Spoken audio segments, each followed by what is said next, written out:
Nah, kemudian kita akan ke spotlight ketiga pemirsa, di mana Menteri Energi dan Sumber Daya Mineral Bahlil Lahadalia menyebut pemerintah tengah mengkaji berbagai alternatif efisiensi konsumsi BBM nasional, termasuk kemungkinan penerapan kerja dari rumah atau WFH. Karena memang dipertimbangkan supaya mengurangi ya konsumsi dari BBM ini. Apakah bisa efektif ya, Valen? Kira-kira efektif atau enggak ya pemirsa? Karena ini sebenarnya ada pertimbangan yang menyusul dari negara-negara tetangga kita. Ada Filipina, kemudian Thailand yang sekarang sudah menetapkan sistem WFH untuk mengantisipasi hal ini.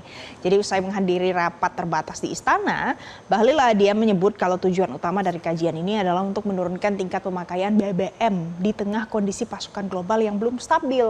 Meski begitu, sampai saat ini belum ada sebenarnya keputusan final soal penerapan kebijakan WFH tersebut. Pemerintah masih mempertimbangkan banyak variabel ekonomi dan sosial, mengingat dinamikanya masih terus terjadi, masih fluktuatif pemirsa. Jadi ada seluruh opsi yang sudah ditentukan, sudah dipikirkan, akan diputuskan juga setelah mendapatkan hasil evaluasi menyeluruh dari seluruh kementerian terkait pemirsa. Kita akan simak bagaimana pernyataan dari Menteri ESDM Bahlil Lahadalia berikut ini. مسیرهای اصلی تردد در تنگه هرمز تحت تسلط نیروی دریایی سپاه است و ایران برای حفظ امنیت دریانوردی آزاد در این منطقه هیچ خط قرمزی ندارد. اینجا تکاوران در حال توقیف نفتکش متخلف در تنگه هرمز هستند. تمرینی برای حفظ امنیت تردد دیگر کشتی‌ها در تنگه هرمز. مند تنگه هرمز نیروی دریایی سپاه که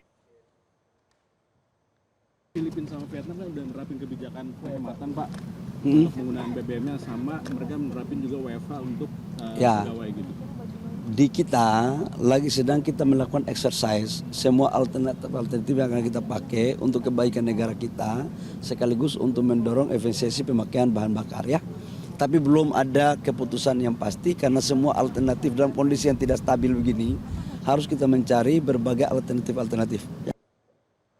Oke pemirsa, jadi itu tadi yang disampaikan oleh Menteri ESDM Bahlil Lahadalia.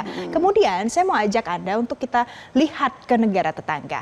Jadi salah satu yang sudah menerapkan WFH ini adalah Thailand pemirsa. Nah, pemberlakuan WFH ini diinstruksikan langsung oleh instansi pemerintah dan juga perusahaan milik negara yang ada di Thailand untuk work from home.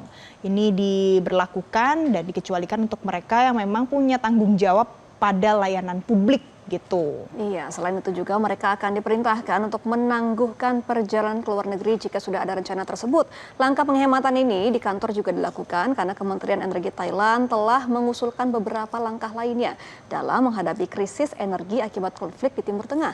Dan langkah itu juga termasuk penggunaan sistem pendinginan udara di kantor, pemerintahan dan swasta.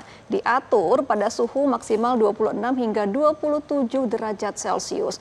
Kemudian langkah lainnya adalah penggunaan mode penghemat energi pada komputer dan mematikan perangkat saat tidak digunakan. Nah, apakah kita akan kepanasan juga ya kerja kalau sudah mulai Tapi Gemma, yang Anda saksikan ini pemirsa, kapal dari Mayurinari ini adalah salah satu yang memang membawa pasokan dari bahan bakar ini yang harus melintas di Selat Hormuz menuju ke Thailand. Nah, ini kita saksikan visualnya adalah kapal yang membawa bahan bakar ini terbakar di sana. Ini terjadi karena ada serangan yang memang terjadi di Selat Hormuz dan menargetkan ternyata salah satunya adalah ini kapal Mayurinari ini.